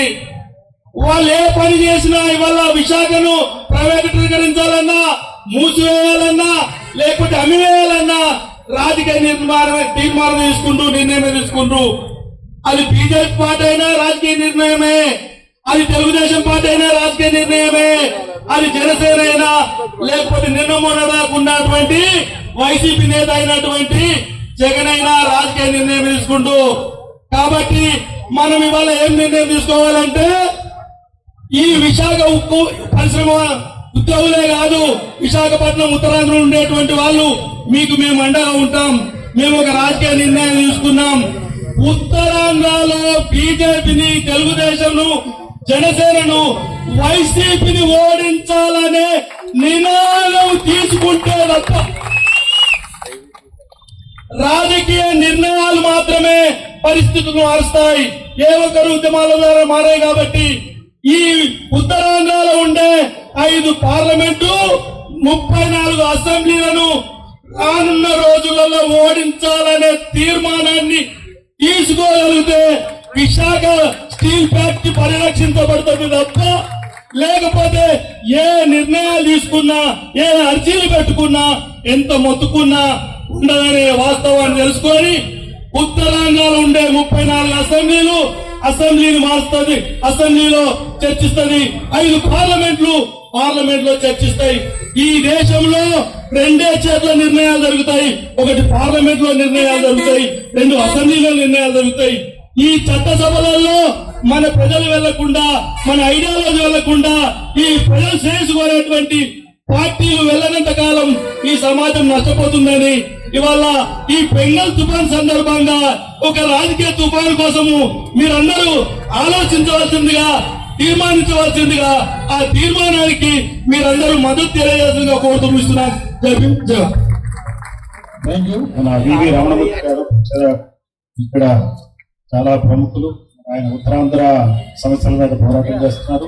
అట్లానే యూనియన్ నాయకులు ఆదినారాయణ గారు, మంత్రి రాజశేఖర్ గారు, అయోధ్య రామ్ గారు, ఇంకా తదితర పెద్దలందరికీ, మీడియా మిత్రులకి, మరి రాష్ట్రం నలుమూల నుంచి వచ్చినటువంటి మీ అందరికి కూడా శుభాభివందనాలు. జై భీమ్, జై పూలే, జై భారత్. ఇక్కడ ఒక విషయం చెప్పదలుచుకున్నానండి. విశాఖ మీ యూనియన్ ప్రతినిధులందరికీ, రాష్ట్రం నలుమూల నుంచి వచ్చారు. వచ్చిన వాళ్ళు అనంతపురం నుంచి వచ్చారు, చిత్తూరు నుంచి వచ్చారు, ఇచ్చాపురం నుంచి, శ్రీకాకుళం చూసారా, శ్రీకాకుళం నుంచి వచ్చారు, విజయనగరం నుంచి వచ్చారు, విజయవాడ నుంచి వచ్చారు, ఇట్లా వివిధ ప్రాంతాల నుంచి వచ్చారు. వైజాగ్ ఎలాగో వైజాగ్ నుంచి వచ్చారు, కాకినాడ నుంచి వచ్చారు, ఖమ్మం, పల్నాడు నుంచి వచ్చారు, ఏజెన్సీ ప్రాంతం నుంచి, ఏలూరు నుంచి, మా ఊరు నుంచి కూడా వచ్చారు, నర్సీపట్నం. సో వివిధ ప్రాంతాల నుంచి మీకు మద్దతుగా వీళ్ళందరూ వచ్చారు అనేది ఈ సందర్భంగా మీరు నాయకులందరూ గుర్తుంచుకోవాలని చెప్తున్నారు. ఈ సంస్థ ఉద్యోగుల సంస్థే కాదు, ఇది ఉద్యోగుల సమస్య కింద కొంతమంది ఉద్యోగులు ఆలోచిస్తున్నారు, అలాగే బయట వాళ్ళు కూడా ఆలోచిస్తున్నారు. బయట వాళ్ళు అలా ఆలోచించడం చాలా ప్రమాదకరం. ఆ ప్రమాదంలో ఉత్తరాంధ్ర ప్రాంతం ఈ రోజు ఉంది. ఇది ఉత్తరాంధ్ర 5 లక్షల కుటుంబాలని ఆదుకుంటున్నటువంటి సంస్థ విశాఖ స్టీల్ ప్లాంట్. కేవలం 17,000 మంది ఉద్యోగుల కోసం కాదు ఈ స్టీల్ ప్లాంట్ ఉంది. 30,000 మంది గురించి, కాంట్రాక్ట్ ఎంప్లాయీస్ గురించి కాదు ఈ సంస్థ. ఈ సంస్థ ఇక్కడ ఉన్న జనాలందరికీ ఉంది. ఈ రోజున విశాఖపట్నం ఇంత గొప్ప సిటీగా రూపుదిద్దుకుందంటే కారణం విశాఖ స్టీల్ ప్లాంట్. అటువంటి విశాఖ స్టీల్ ప్లాంట్ ని ప్రైవేట్ పరం చేస్తే రేపు నిన్న ఏమైందో చూడండి. పవన్ కళ్యాణ్ ప్రైవేట్ పోర్ట్ కి కాకినాడకి వెళ్లాలని చూస్తే రానివలా. అయితే ఇదే పరిస్థితి ప్రైవేట్ పరం చేస్తే ఈ ప్రాంతానికి దాపిస్తుంది. ఇది ఉత్తరాంధ్ర ప్రజలు ఒప్పుకుంటారా? ఇక్కడ 27 గ్రామాల ప్రజలు దాదాపుగా 22,000 ఎకరాలు ఇచ్చారు. అది కాకుండా దస్పల్లా భూములు వేరే భూములు ఏ ఉన్నాయి అవి కూడా 5-6 ఎకరాలు ఇచ్చారు. మొత్తం 27,000 ఎకరాలు ఇచ్చారు. అదే అమరావతికి 33,000 ఎకరాలు ఇచ్చారు. అమరావతిలో 33 ఎకరాలు ఇస్తే ప్రతి ఎకరానికి ఈ ప్రభుత్వం 1000 గజాల ఇంటి స్థలం, 400 కమర్షియల్ స్పేస్ ఇచ్చింది. అంతేకాకుండా ఈ ప్లాట్లు వాళ్ళ చేతికి వచ్చేంత వరకు, చూపించేంత వరకు ప్రతి సంవత్సరం 30,000 రూపాయలు ఇస్తుంది ప్రభుత్వం. మరి ఉత్తరాంధ్రలో 67 గ్రామాల ప్రజలు ఏం పాపం చేస్తున్నారో చెప్పండి నాకు. ఈ ఉత్తరాంధ్ర ప్రజల భూమిని అప్పనంగా విశాఖ స్టీల్ ప్లాంట్ కి అమ్మేసి ఆ విశాఖ స్టీల్ ప్లాంట్ మొత్తం కలిపి అదానీలకి జిందాల్కి అమ్మేస్తారా? ఇదా ఈ ప్రభుత్వాలను మనం ఎన్నుకున్న ప్రభుత్వాలు చేసే పని?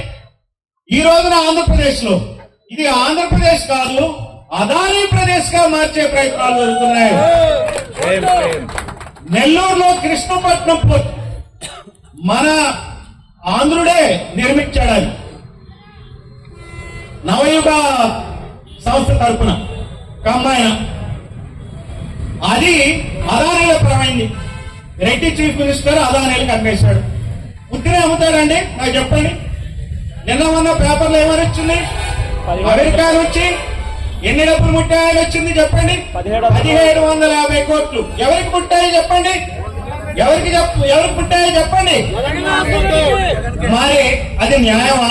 1750 కోట్లు తీసుకుని మనకి సోలార్ పాలసీని మొత్తం మన 25 సంవత్సరాల పాటు ఈ రాష్ట్ర ప్రజల యొక్క భవిష్యత్తునే తాకట్టు పెట్టాడు. 72,000 కోట్ల రూపాయలు కట్టాల్సి వస్తుంది మనం అందరం. అటువంటి జగన్మోహన్ రెడ్డి అక్కడ ఏమన్నాడు? కృష్ణపట్నం పోర్ట్ అమ్మాడు 10,000 ఎకరాలు. ఇప్పుడు అదాని బాధాక్రాంతం అయింది. ఆ తర్వాత మీ పక్కనే 2,000 ఎకరాలు స్టీల్ ప్లాంట్ జాగా తీసుకుని ఎన్నో ఉద్రిక్తల మధ్య మైనింగ్లు జరిగి చనిపోయి పెద్ద ఫిషర్మెన్ కి చాలా మంది ప్రాణాలు కోల్పోయి ఆ పోరాటాల్లో భాగంగా గంగవరం పోర్ట్ ఏర్పడితే ఆ గంగవరం పోర్ట్ ఎవరి పదమైందో చెప్పండి మీరు? అదానీ పదమైంది.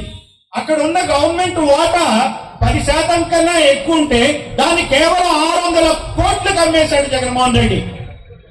ఇవన్నీ మనకి పైకి వచ్చే మాటలే. లోపల వచ్చే ట్రాన్సాక్షన్స్ మరి మనీ లాండరింగ్ మనకి తెలియదు. అది తీసేవాళ్ళు ఎవరు?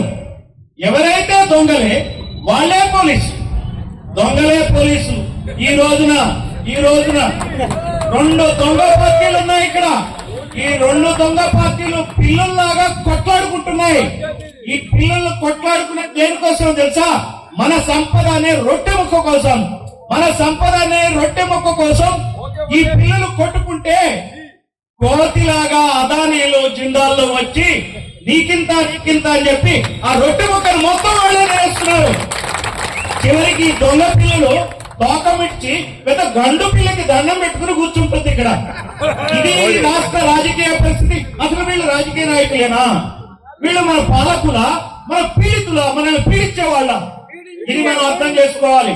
ఈ రోజున స్టీల్ ప్లాంట్ సమస్య అంటే ఓన్లీ ఉద్యోగస్తుల సమస్య కాదు, ఇది ప్రజలందరి సమస్య.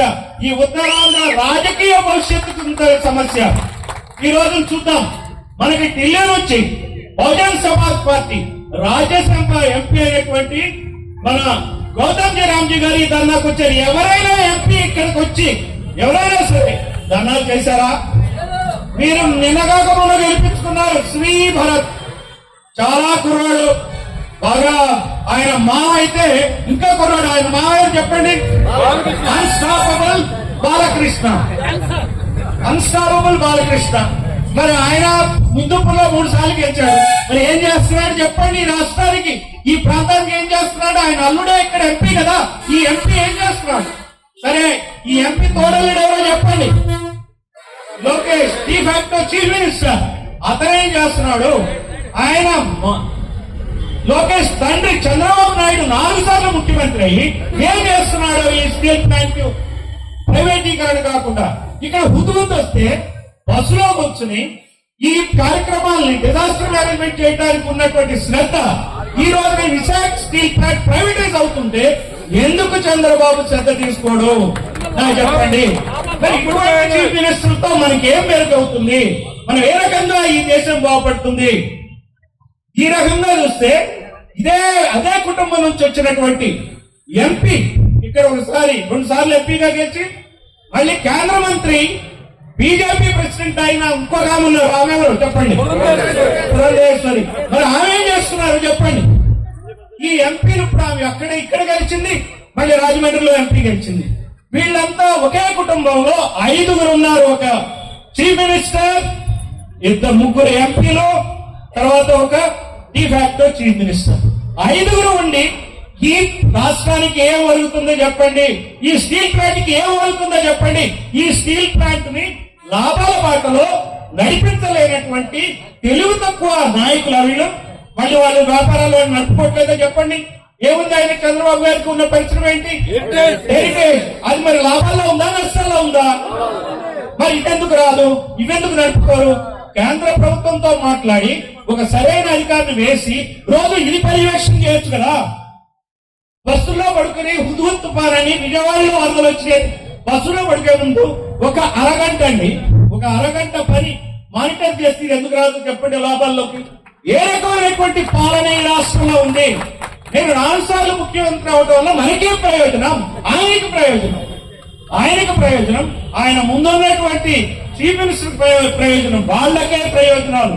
మన ఆస్తులు అమ్ముతారు, వాళ్ళ ఆస్తులు పెరుగుతున్నాయి. ఇది మనం గమనించాలా. ఇది ఆషామాషిగా వదిలేటటువంటి వ్యవహారం కాదు. ఈ రోజున ఇక్కడ ఉన్నటువంటి మన గంగవరం పోర్టు రాజు ఆయన అమ్ముకుని వెళ్ళిపోయాడు. ఈ లోకల్ గా ఉన్నటువంటి కమ్మారెడ్డి పారిశ్రామికవేత్తలు బతకలేని పరిస్థితిలో అదానీలు జిందాలు తయారైపోయారు. సరే జిందాలు ఇంకొక ఉంది, దీనికి చెప్పాలి. జిందాలు దీని మీద కన్నేశారు. ఆయనకి స్టీల్ ప్లాంట్లు ఉన్నాయి. వాళ్ళకున్న స్టీల్ ప్లాంట్ ఒక్కోదానికి 40,000 కోట్ల అప్పు ఉంది. ఇక్కడున్న అప్పు ఎంత? 20,000 కోట్లు. మరి అదే కాకుండా టాటాస్ కి 80,000 కోట్ల అప్పు ఉంది. సరే 83 ఒప్పుకోవట్లేదు, 10 లెక్కలు గట్టిగా ఉంటాయి. సో ఇట్లా ప్రతి స్టీల్ ప్లాంట్ కి అప్పులు ఉన్నాయి. అప్పులు లేని స్టీల్ ప్లాంట్ లేదు. అప్పులు లేని వ్యాపారం ఎక్కడైనా ఉందా నాకు చెప్పండి? అప్పులు తీసుకోకుండా ఎవరైనా వ్యాపారాలు చేస్తారా? అసలు అప్పులు తీసుకోకుండా మనం రోజు జీవితాలే నడపలేకపోతున్నాం. దేనికో దానికి అప్పు తీసుకుంటున్నాం, ఈఎంఐలు పెట్టుకుంటున్నాం కదా. అలాంటప్పుడు అప్పులు లేని వ్యాపారాలు ఉండవు. నువ్వు ఈ స్టీల్ ప్లాంట్ కి ఏ రకమైనటువంటి రాయితీలు ఇవ్వాలా నీ ప్రభుత్వం? నీకు డివిడెండ్ రూపంలో ఈ స్టీల్ ప్లాంట్ డబ్బులు ఎప్పుడో కట్టేసింది, ట్యాక్సులు కట్టేసింది. దాదాపు 55,000 కోట్ల రూపాయలు ప్రభుత్వానికి ఇచ్చింది. వీళ్ళు కట్టినన్ని ట్యాక్సులు కానీ ఏ ఉక్కు కర్మాగారం కూడా ప్రైవేట్ లో కట్టల. అయినప్పటికీ 45,000 కోట్ల రూపాయల అప్పుల్ని స్టీల్ ప్లాంట్స్ కి మాఫీ చేసింది ప్రభుత్వం. ఎస్ఆర్ స్టీల్స్ కి, నిప్పన్ రోకి, భూషణ్ స్టీల్స్ కి, 3 స్టీల్స్ కి 45,000 కోట్ల రూపాయలు మాఫీ చేసిన దానికి ఇక్కడున్న స్టీల్ ప్లాంట్స్ కి అడిగేది ఏంటి? కొన్నాళ్ళు డిలే చేయండి అని అడుగుతున్నాను. మేము మాఫీ అడగట్లా. ఏమండి రైటర్ రా, మాకు జస్ట్ కొన్నాళ్ళు పోస్ట్ పోన్ చేయండి. అలాగే ఎలక్ట్రిసిటీ బిల్ ఉంటుంది. ఈ రాష్ట్ర ప్రభుత్వం ఉచిత విద్యుత్ ఇస్తుంది. ఉచిత విద్యుత్ మేము డబ్బులు పెడతాం, ఒక 5 సంవత్సరాలు ఆపండి అంటున్నారు. ఏమి ఇబ్బంది చెప్పండి? ఇందులో వాళ్ళకి ఇవన్నీ తెలియక కాదు. దీన్ని వ్యాపారాత్మకంగా, బిజినెస్ పరంగా, లాభదాయకంగా నడపాలని వాళ్ళకి తెలుసు. నాకు తెలిసింది వాళ్ళకి తెలియదా చెప్పండి? వాళ్ళకి తెలుసు. కానీ కుట్రపూరితంగా దీన్ని నష్టాల్లోకి నెట్టేసి ఇది పనికిరాదని చెప్పి దాన్ని వ్యాపారస్తులకు అమ్మేయటమే ఇక్కడ ఉన్నటువంటి రాజకీయమైనటువంటి కుట్ర. తత్ఫలితంగా వాళ్ళకి 1,000 కోట్ల రూపాయల ముడుపులు వస్తున్నాయి. సో ఈ ముడుపులు లంచాలతోనే వాళ్ళకి జీవితం. ఇందాక మా బాలయ్య గారు అన్నారు, పరంజ్యోతి గారు అన్నారు, ఈ 5 సంవత్సరాలు మీ గవర్నమెంట్ ఉండదు, జాగ్రత్త చేయకపోతారు. వాళ్ళు దానికి కూడా సిద్ధమే. ఎప్పటికప్పుడు అమ్ముకోవాలా. మన ఇల్లు చక్క ఉంటది కదా, ఇల్లు చక్కదిద్దుకోవాలి. వాళ్ళకి కావాల్సిన 1,000 కోట్లు సంపాదించుకుని ఓడిపోతే కూడా రెడీగా ఉండేటువంటి పరిస్థితుల్లో ఈ రాజకీయ నాయకులు మళ్ళీ ఎలక్షన్ లో గెలుద్దామని. ఎవరైనా సిగ్గుపడే నాయకుడు ఉన్నాడండి ఈ రోజున ఓడిపోయామని? తప్పు మాది కాదు, ఈవీఎంలు తప్పడుతున్నారు ఓడిపోయిన ప్రతివాడు. అంతేగాని వాళ్ళు చేసిన తప్పులు ఒప్పుకోట్ల. ప్రస్తుతం పట్టిన రాజకీయాల్ని మార్చాలంటే నా ఉద్దేశంలో ఇది స్టీల్ ప్లాంట్ ఉంచేదాకా ఇక్కడున్న నాయకులందరినీ నిలదీయాల. ఉత్తరాంధ్ర ఓట్లు దాటుకొని మరి 4 దశాబ్దాలుగా రాజకీయాల్లో ఉన్నటువంటి పెద్ద నాయకుడు బొత్స సత్యనారాయణ కనీసం 100 కోట్లు సంపాదించాడు. ఏం చేస్తున్నాడు చెప్పండి? ఇక్కడికి ఒకసారి రావాలి కదా, ఇప్పుడే అపోజిషన్ లో ఉన్నాడు కదా, వచ్చింది అన్నాడు చెప్పండి, మీ నిజాయితీని చూపించండి. ధర్మాన ప్రసాదరావు 4 దశాబ్దాలుగా ఉన్నాడు. ఏం చేస్తున్నాడు ఆయన? 100 కోట్లు సంపాదించుకున్నారు కదా, పిల్లలు కూర్చొని పనిచేయండి. జగన్మోహన్ రెడ్డి కాళ్ళ దగ్గర ఎందుకుంటారు? చంద్రబాబు కాళ్ళ దగ్గర ఎందుకుంటారు? మీ ఉత్తరాంధ్ర పౌరుషం లేదా? ఈ ఉత్తరాంధ్ర ప్రజల యొక్క మనస్తత్వాన్ని మీరు చులకనగా తీసుకుంటున్నారు. ఈ ఉత్తరాంధ్రలో బుద్ధిజం పరిడవిల్లింది. ఎక్కడ చూసినా సరే బుద్ధిస్ట్ సైట్స్ ఉంటాయి. మీరు శ్రీకాకుళం వెళ్ళి చూడండి, శాలహుండం ఉంటుంది, దంతాసురుని కోట ఉంటుంది, రకరకాలైనటువంటి బుద్ధిస్ట్ ప్లేసెస్ ఉన్నాయి. అంటే ఇక్కడ బుద్ధుని యొక్క చైతన్యంతోనే ఈ ప్రాంతం ఉంది. మీరందరూ శాంతి కాముకులు, మీకు ఈర్ష్య అసూయ ద్వేషాలు లేవు. అందుకే వలస నాయకులు మీరు భరిస్తున్నారు. ఇక్కడ ఉన్న వలస నాయకులు మీరు ఎంపీలు చేస్తున్నారు. ఇక్కడ ఉన్నటువంటి మంత్రి రాజశేఖర్ కావాలా, లేకపోతే ఆదినారాయణ గారు కావాలి? ఇక్కడ నాయకులు, ఇక్కడ ఎమ్మెల్యేలు కావాలా? ఎక్కడో కడపలోంచి వచ్చినటువంటి వెలమ ద్వారా మీ అనకాపల్లి పెట్టేస్తాడండి. నాకు అర్థం కాదు. రాత్రి వస్తే మీరు ఎట్లా గెలుపుతారు చెప్పండి? ఉత్తరాంధ్ర ఇంత మంచి వాళ్ళైతే ఎలా? మీరు ఇది చాలా అన్యాయమైన విషయం. దీన్ని మీరు అర్థం చేసుకోవాలి. ఉత్తరాంధ్రకి అన్యాయం జరుగుతుంది. ఈ రోజున శ్రీకాకుళం జిల్లాలో ప్రముఖ సామాజిక వర్గం కాళింగ సామాజిక వర్గం, వాళ్ళకి మినిస్ట్రీలు చూడండి ఎంత అన్యాయం. ఒకే ఇంట్లో 2 పదవులు ఇచ్చారు. అచ్చెన్నాయుడికి ఇచ్చారు, రామ్మోహన్ నాయుడికి ఇచ్చారు. కానీ కళింగ సామాజిక వర్గానికి గుర్తింపే లేదు. మన మిత్రుడు వివి రమణమూర్తి గారు ఉన్నారు ఇక్కడ, ఆయన కళ సామాజిక వర్గం, వాళ్ళ పరిస్థితి ఏంటో చూడండి. మిమ్మల్ని అందరినీ అని చేస్తున్నారు. ఎక్కడా లేని సామాజిక వర్గం. హెచ్ఎల్ ఎమ్మెల్యే ఒక కమ్మ సామాజిక వర్గానికి చెందినవాడు ఎట్లయితాడు చెప్పండి? ఒక కుటుంబం కూడా లేకుండా మీకు చాలా అన్యాయం జరుగుతుంది. ఉత్తరాంధ్ర ప్రజలు దీన్ని గమనించాలా? వలస నాయకుల్ని తరిమి కొట్టాలా? ఈ రోజున 5 లక్షల కుటుంబాల ఉసురు ఈ వలస నాయకులకి ఈ 2 పార్టీల వాళ్ళకి తగ్గుతుంది. అందుకని చెప్పి ఉద్యమించాల్సిన అవసరం ఉంది. బహుజన్ సమాజ్ పార్టీ ఇక్కడ ఉన్నటువంటి 67 గ్రామాల్లో ఉండే వాళ్ళంతా బీసీలు, ఎస్సీలు, ఎస్టీలు, మైనారిటీలే. వాళ్ళ కోసమే ఆలోచిస్తుంది. అదే దృష్టితో పనిచేస్తుంది కాబట్టి మేము ఖచ్చితంగా ఈ రోజున ఉన్నటువంటి ఇక్కడ యూనియన్స్ అన్నిటికీ కూడా మేము సంఘీభావం ప్రకటిస్తాం. ప్రజలందరూ చైతన్యవంతులై ఉండి మన స్టీల్ ప్లాంట్ ని మనం కాపాడుకుంటాం. జై భీమ్, జై పులే, జై Bharat.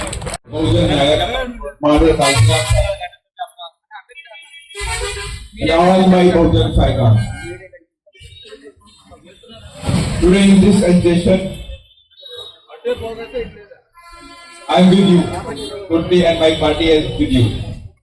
Morning, when he telephoned me, just asked about my health program. I informed her when I am just going to for education. We want to save our steel plant, Vizag steel plant. We are with us. Carnival have definitely go there. Or actually, I will speak about your rights in the parliament. Then the nation will know the conspiracy of Adani and the government. You all know aware about that. In last 10 years, Modi ji only selling the public sector companies. Approximately 23 public sector companies they sell. Nagpo, Bajco, IOCL, LIC, banks, airport, airline, railway stations. Now they want to start some trains, private trains. Thing is going on. Motto is only they want to finish our constitution. They want to finish our constitutional rights, like reservations. మిత్రులారా, ముందుగా మన మహాపురుషులను స్మరిస్తూ మహాత్మా జ్యోతిబా ఫూలే, ఛత్రపతి షాహు మహారాజ్, నారాయణ గురు, పెరియార్ రామస్వామి మరియు బాబాసాహెబ్ అంబేద్కర్ కాన్స్వామి గారిని స్మరిస్తూ ఈనాటి ఈ సమావేశంలో ఏదైతే జరుగుతూ ఉందో, ఈ సమావేశంలో మేము మీకు ఒక హామీ ఇస్తా ఉన్నాం. మేము మీతోనే ఉంటాం, మా పార్టీ మీతోనే ఉంటుందనేటువంటి హామీని మీకు తెలియజేస్తా ఉన్నాం. అలాగే గడిచిన 10 సంవత్సరాలుగా మోడీ ప్రభుత్వం ఏదైతే ఉందో, మోడీ ప్రభుత్వం 23 పబ్లిక్ సెక్టార్ల యూనిట్లను అమ్మివేయడం జరిగింది. అందులో ఆదానికి దాని కంపెనీలకు అందులో ఏదైనా చాలా కంపెనీలు ఉన్నాయి. ఎల్ఐసి ఉంది, ఎయిర్పోర్ట్ ఉంది, ఎయిర్లైన్స్ ఉన్నాయి.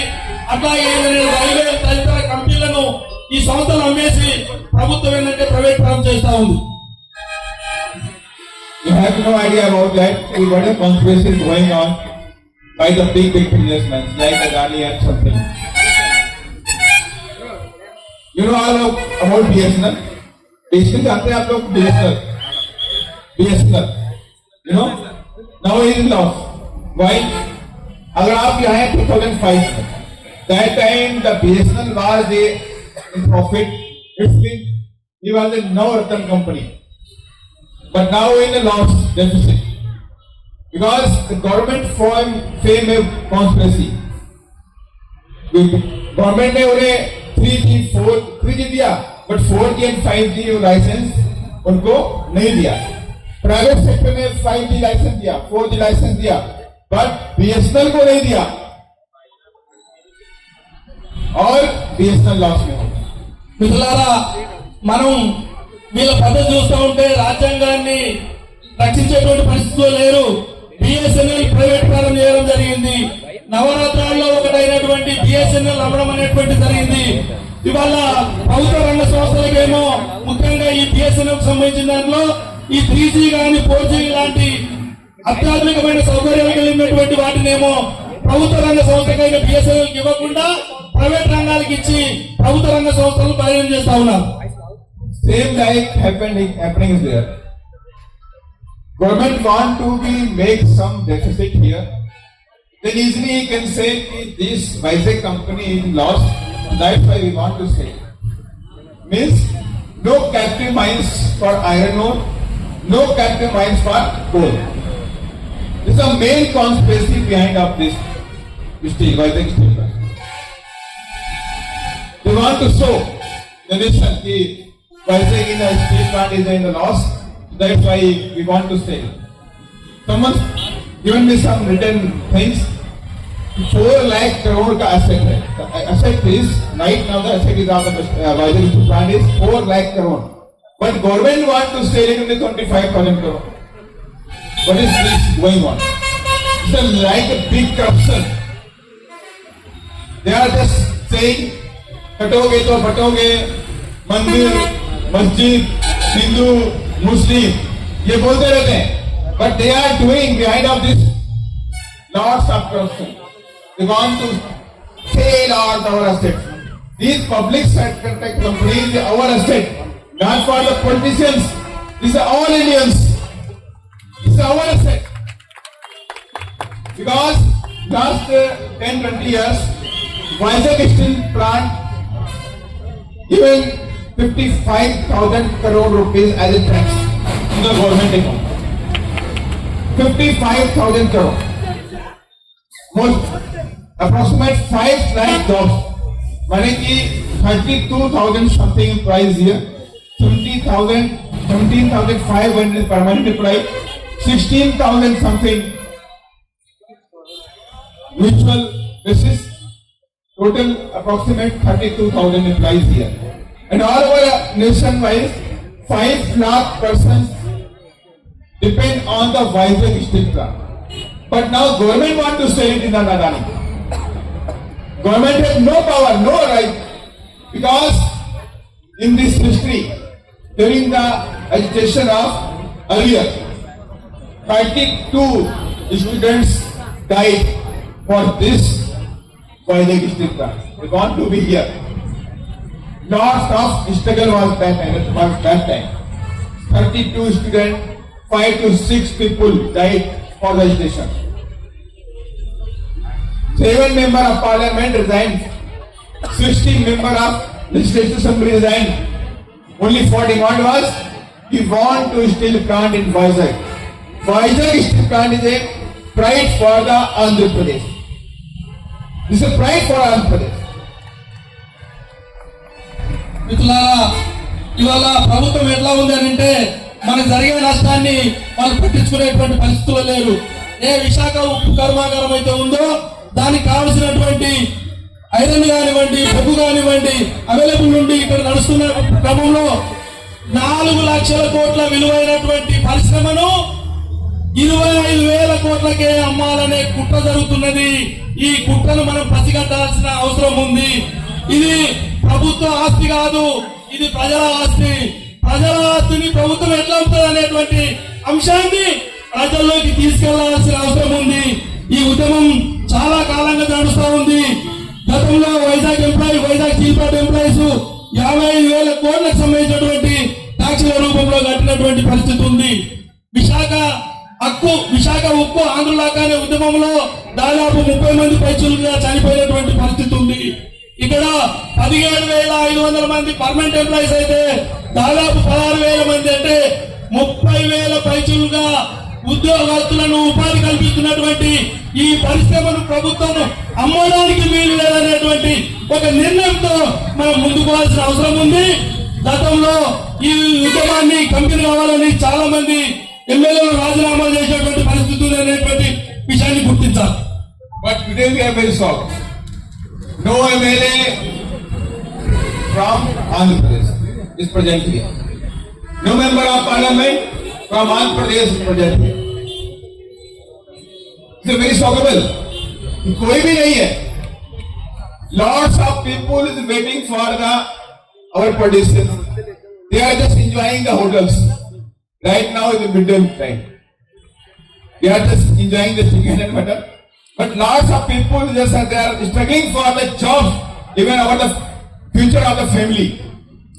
That's why I am saying only Bahujan Samaj Party is the party for all our national Indians.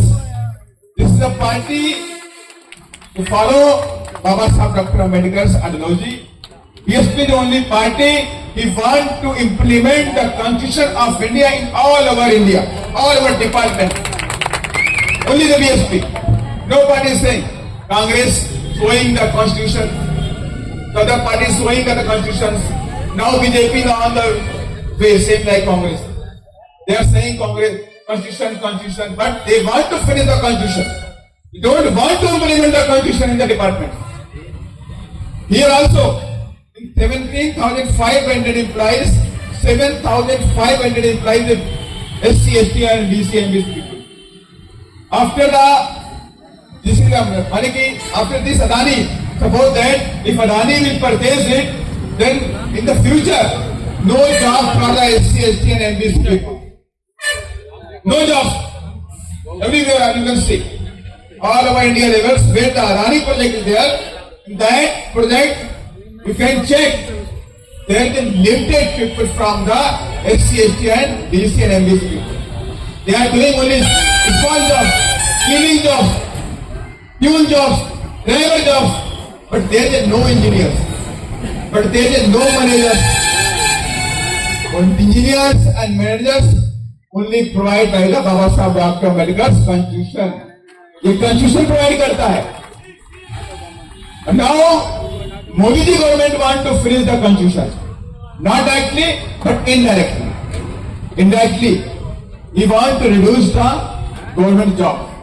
Slowly, Palco, base दिया, Nalco, IOCL, airport, railway station, Air India, हो गया नहीं?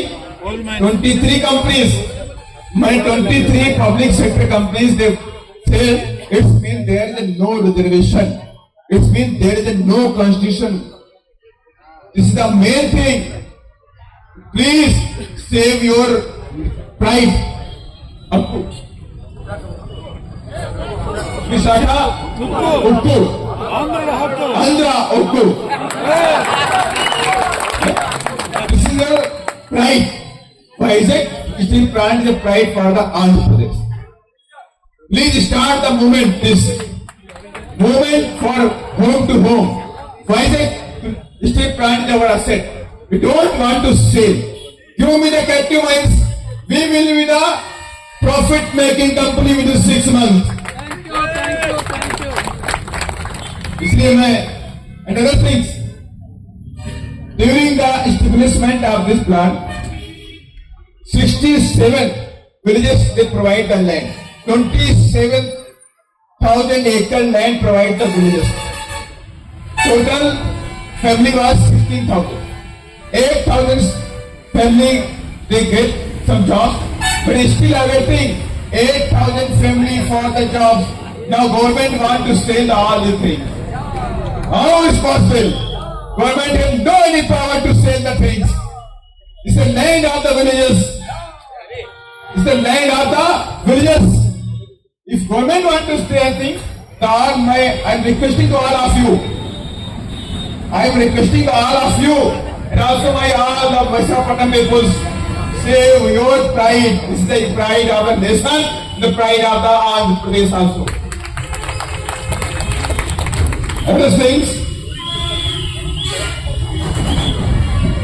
my party is going to establish a joint action committee in India.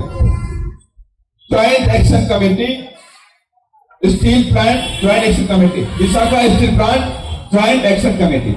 First, I want to welcome all my all trade unions, BC trade unions, employee trade unions. I welcome all of these Andhra Pradesh peoples. They have some courage to save the steel plant. So that's why, under the mutual cooperation with all the peoples, now we are going to establish one Visakha Steel Plant Joint Action Committee. In this, chairman is Joint Action Committee is Ramana Murthy. Joint Action Committee is Ramana Murthy. North Andhra Organization. And Deputy Chairman is criminal. Joint Action Committee criminal is Maja MLA Rakki Raja Rao. DSP Maji MLA ex-MLA. Definitely your voice definitely will be I will raise your voice in the parliament. I know they will not give me time, but forcefully I will take time and I will raise your voice in the parliament in the Rajya Sabha. Don't worry. I am with you, my party with you. My party always want to create a job. My party always want to do something, all of things in the field of education. My party demanding free education for all. My icons, Mahatma Jyotirao Phule, 1881 in the front of Hunter Commission. That time he demanded free education for all. Also, we also demanding free education for all poor Indians. Those are maybe BC, MBC, OBC, maybe SC, ST, but free education for all poor Indians. This is my party demand. 100% I will raise your voice in the parliament. My joint action committee will work in the all over the state, and we will request to all the political party in Andhra Pradesh, please, this is the pride of the Andhra Pradesh, save Vajayk land. Thank you. Jai Hind, Jai Bharat, Jai Hind.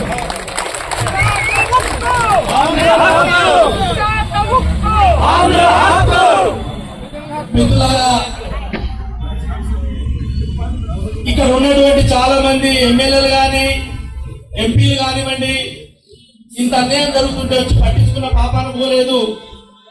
ఉద్యోగస్తులు ఇంత నష్టపోతున్నా వాళ్ళ తరఫున మాట్లాడలేదు. కానీ Bahujan Samaj party భారతీయుల party, Bahujan Samaj party భారతీయ ప్రజల party. మేమేమంటున్నామంటే వాళ్ళ కాంగ్రెస్ కానివ్వండి, బీజేపీ కానివ్వండి, రాజ్యాంగాన్ని రక్షించాలని ఒకరి మీద ఒకరు చాడీలు చెప్తూ వాళ్ళ కాలం వెళ్ళిపోతా ఉన్నారు. 17,500 మంది ఉద్యోగస్తులు పనిచేస్తున్నటువంటి పరిశ్రమను ఆదానికి అమ్మడం అది ప్రభుత్వం కాదు, ప్రభుత్వం అమ్మడానికి లేదనేటువంటి తీర్మానాన్ని మనందరం ఏంటంటే ప్రజల్లోకి తీసుకెళ్లాల్సిన అవసరం ఉంది. దీనివల్ల ఎస్సీ ఎస్టీలకు చాలా ఉద్యోగాలు రావు, భవిష్యత్తులో నష్టపోయేటువంటి పరిస్థితి ఉంది.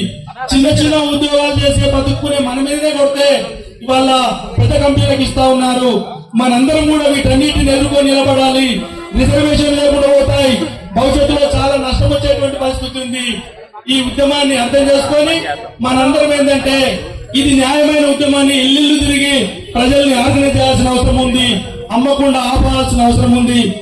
గతంలో ఈ పరిశ్రమకు 27,000 ఎకరాల భూమి ఇచ్చినటువంటి 8,000 కుటుంబాల ప్రజలు ఎవరైతే ఉన్నారో వాళ్ళ భూమి ఇవాళ ఏంటంటే ఇది ప్రజల భూమిగా ఉంది కాబట్టి ప్రభుత్వాన్ని అమలుకుండా చూడాల్సినటువంటి బాధ్యత ఉంది. దీంతో పాటు ఏంటంటే ఈ ఉద్యమం కంటిన్యూ కొనసాగాలంటే మేము ఒక నిర్ణయం తీసుకున్నాం. ఇప్పుడు ఇక్కడ ఉండేటువంటి ట్రేడ్ యూనియన్లతోని కలిసి వచ్చేటువంటి ప్రజా సంఘాలతో కలుపుకొని ఒక నిర్ణయం తీసుకున్నాం. ఏమిటా నిర్ణయం అంటే విశాఖ స్టీల్ ఫ్యాక్టరీని ప్రైవేటీకరించొద్దనేటువంటి దాంతో ఒక జాయింట్ యాక్షన్ కమిటీని ఏర్పాటు చేస్తా ఉన్నాం. ఈ జాయింట్ యాక్షన్ కమిటీకి మిత్రులు గౌరవనీయులు చైర్మన్ గా రమణమూర్తి గారిని మరి సార్ నియమించడం అనేటువంటి జరిగింది. అట్లాగే కన్వీనర్ గా పాడేరు మాజీ ఎమ్మెల్యే గారు మాస్టర్ రాకే రాజరావు గారిని కన్వీనర్ గా పెట్టడం అనేటువంటి జరిగింది. మిత్రులారా వీళ్ళు కూడా ఏంటంటే రాబో రోజులలో అందరిని కలుపుకొని కలిసి వచ్చేటువంటి యూనియన్లను ప్రజా సంఘాలను రాజకీయ పార్టీలు కలుపుకొని ముందుకు పోతామని తెలియజేస్తూ సార్ చెప్తా ఉన్న చివరి మాట ఏంటంటే నేను మీ పక్షాన పార్లమెంటులో రానున్న జరుగుతున్నటువంటి సెక్షన్ లో ఖచ్చితంగా ఈ అంశాన్ని పార్లమెంట్ లో ప్రస్తావిస్తానని మీ అందరికీ చెప్తా ఉన్నానన్న విషయాన్ని గుర్తు చేయడం జరిగింది. మేమేంటంటే పేదలకు ఉచిత విద్య కావాలనేటువంటి దాన్ని మహాత్మా జ్యోతిబాబులు ఎవరైతే ఉన్నారో తాను బతుకున్న రోజులలోనే ఆంగ్లేయులకు అంటర్ కమిషన్ కు విద్యను ఉచితంగా మన జాతులకు అందజేయమని చెప్పినటువంటి ఆ సిద్ధాంతం కలిగినటువంటి వాళ్ళం కాబట్టి మీరందరూ ఈ ఉద్యమాన్ని నిలబెట్టడంలో సహకరించాల్సిందిగా కోరుతూ కూర్చున్నాను.